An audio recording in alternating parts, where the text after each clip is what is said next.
1 জানুয়ারিতে আমরা কোথায় গেলাম কি করলাম সেটাই আজকে তোমাদের এই ভিডিওতে শেয়ার করব। হ্যালো সবাইকে, সবাই কেমন আছো? আশা করি সবাই ভালো আছো, আমরাও খুব ভালো আছি। তো সবাই আমরা রেডি হয়ে গেছি, রেডি হয়ে বেরিয়ে পড়েছি। 10 মিনিট গেটে আটকে থাকার পরে অবশেষে আমরা এখন গেটটা খুলেছে আর আমরা বেরিয়ে পড়েছি। দেখো বাইপাসে কাজ হচ্ছে, মানে হাই রোডে কাজ হচ্ছে, তো আমরা বাইপাস দিয়ে যাচ্ছি। আর এত ঠান্ডা কি বলবো, প্রচণ্ড ঠান্ডা ছিল, মাথা ঢেকে নিয়েছি। তো তাতানকে ওই যে মাথায় টুপি ফুপি দিয়ে দিয়েছি। তো আমরা তারপর চলে এসেছি পিকনিকের জায়গায়। এটা হচ্ছে দামোদরের পাড়। তো এখানে প্রত্যেক বছরই আসি। তো এই দেখো সবাই পিকনিক করছে, এখনও কোনো লোকজন তেমন একটা নেই, আস্তে আস্তে সবাই আসছে। যেহেতু আমরা তাড়াতাড়ি চলে এসেছি, আমরা 10:30টার ভিতর চলে এসেছি। তো তোমাদের দাদাভাইয়ের ডিসেম্বরের 1 তারিখের বার্থডে ছিল, সেদিনকে আমরা কেক কাটিং করিনি। তো আমি ভেবে রেখেছিলাম জানুয়ারির ফার্স্ট জানুয়ারির দিন আমরা যখন পিকনিকে যাবো তখন তোমাদের দাদাভাইকে সারপ্রাইজ দেবো। তোমার দাদাভাই তো প্রচণ্ড সারপ্রাইজ হয়ে গেছে, যে কেক বুঝতেই পারিনি যে ওর সঙ্গে আমরা কেক নিয়ে এসেছি, ঠিক আছে। তো তাতান তো ওর পাপার থেকে ও বেশি খুশি হয়ে গেছে, মানে ও আরও ভাবছে যে কখন এই কেকের উপরে যে বলগুলো দেওয়া আছে ও কখন খাবে ওইগুলো। ও শুধু বলছে পাপা তাড়াতাড়ি কেকটা কাটো। তো এই যে দেখো এখন তোমাদের দাদাভাই অনেক মানে করার পরে কেক কাটার জন্য রাজি হয়েছে। তারপর কেক কাটিংয়ের পরে আমরা চলে এসেছি কিছু ছবি তুলতে আর একটু ঘুরতে আশেপাশটায়, দেখতে কোথায় কী আছে। তো তাতানের ম্যাম ছবি তোলায় ব্যস্ত, এরকম চারিদিকেও সবাই সবার মতন ব্যস্ত, কেউ ভিডিও করছে, কেউ ছবি তুলছে। আমিও সবার একটু ভিডিও করে নিলাম। আর দূরে দেখো সবাই পিকনিক করতে ব্যস্ত।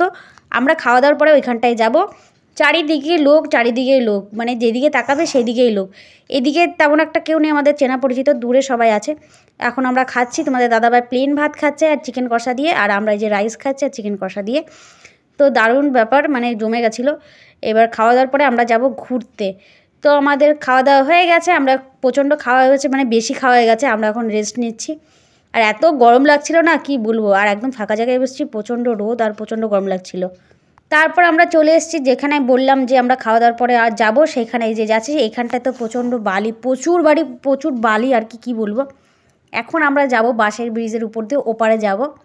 তো সবাই মানে আমার এত ভয় লাগছিল, যে এত আওয়াজ হচ্ছিল কি বলবো, আমার মনে হচ্ছে এই মনে হয় আমি ভেঙে পড়ে যাব। আর এত গাড়িগুলো যাচ্ছে, এত স্পিডে যাচ্ছে গাড়িগুলো, বাইকগুলো যাচ্ছিলো পার করছিল, যে কি বলবো। আর এত দুলছিল ব্রিজটা, মনে হচ্ছে এবার সত্যি ভেঙে নিচে পড়ে যাব। তো যে যার মতন ব্যস্ত, কেউ চান করছে, কেউ নৌকায় চড়ছে। তো এখন এটা হচ্ছে সবথেকে বড় ব্রিজ, আমরা এখন এই ব্রিজের উপর দিয়ে যাব আর ভিডিও করব, ছবি তুলব, যে যার ভালো লাগে তাই করব। তো আমরা এখন সবার সঙ্গে দেখা হয়েছে, এইবারে এসে সবার সঙ্গে দেখা হয়েছে। এখন আমরা বাড়ির দিকে যাব। সারাদিন অনেক ক্লান্ত হয়ে গেছে। তো তাতান আসার সময় ঘুমিয়ে গেছিলো গাড়িতে। তো যখন ওকে বলেছি পাপা দেখো লজ্জাপতি গাছ, যেই বলেছে ওর ঘুম ভেঙে গেছে। তারপর গাড়ি থেকে নেমে ওর পাপা আর দুজনে মিলে লজ্জাপতি পাতাটাকে নাড়াচ্ছিল। আর তাতানের বায়না ছিল যে ওইগুলোকে নিয়ে যাবে বাড়িতে, যেহেতু বাড়ির কাছেই এটা। তো তাতান এর আগে একদিন এসে ওর পাপা আর ও দুজনেই নিয়ে গেছিলো লজ্জাপতি গাছ, কিন্তু যেহেতু শিকড়টা ছিল না তার জন্য গাছটা মারা গেছে। তাতানের বায়না ছিল আজকেও নিয়ে যাবে, কিন্তু বারণ করার পরে আর নেয়নি। আজকে সারাদিন প্রচণ্ড কষ্ট হয়ে গেছে, এত হেঁটে প্রচণ্ড ক্লান্ত।